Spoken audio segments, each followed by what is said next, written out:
Alright, so how many of you guys have protective parents? Okay, how many of you guys have parents that don't really care what you do as long as you're home by curfew? How many of you guys have parents that want to know what you're up to, but essentially they don't really care because they trust you completely? I have protective parents, and what I want to talk to you today is about how protective parents kind of shield you from the world, and how that shielding will pretty much, it won't allow your brain to develop to the best it can. So we all remember the first day of school. Your parents are over here pushing you out, saying, go make friends, go learn, go experience the world. And you're over here hugging your mom's leg like there's no tomorrow because you don't want to go and get picked on by the little kids, and you don't want to go out into the world. And, well, I had the same experience, except I was a year younger because my parents thought it would be a good idea to start school a year earlier because they didn't think there was a big difference between age 3 and age 4. And they thought, okay, she can get ahead in life, she can have that one more year to make something of her life. And, well, things change.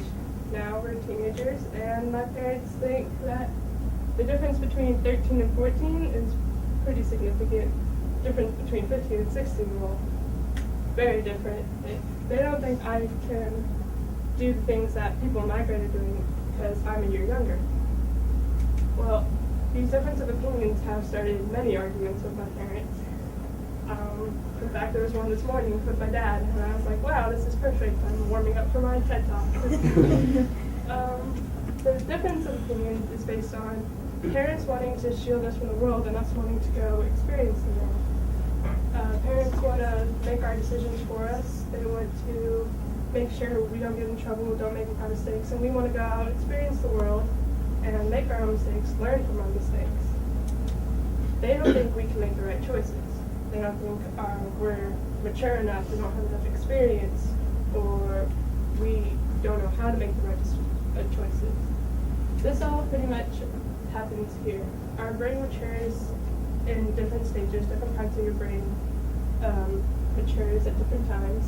Your frontal lobe is responsible for decision making, long-term memory,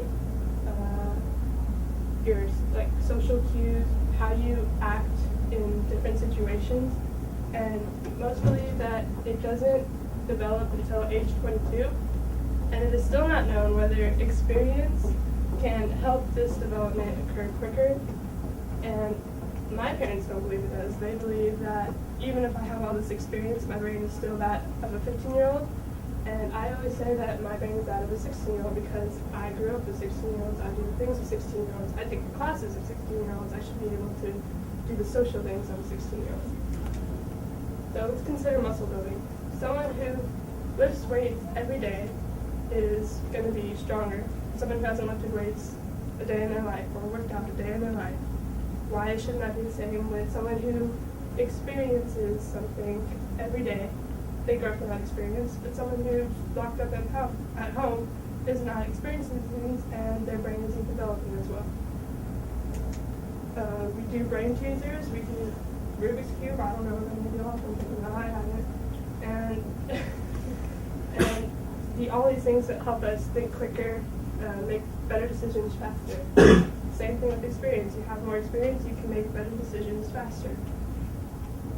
We learn from experience. Mistakes is a natural part of the brain development.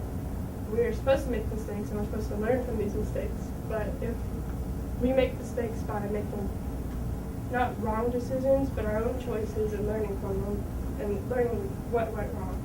If our parents are making our choices for us, we're not learning from our own experience. We're learning from our experience through their decisions. Sometimes we may need guidance. I'm not saying parents should say, go do whatever you want, I'll be here watching. They should teach us what to do right, what is right and wrong, why we shouldn't do things, the logic behind decisions. But in the end, we should be making the decisions for ourselves.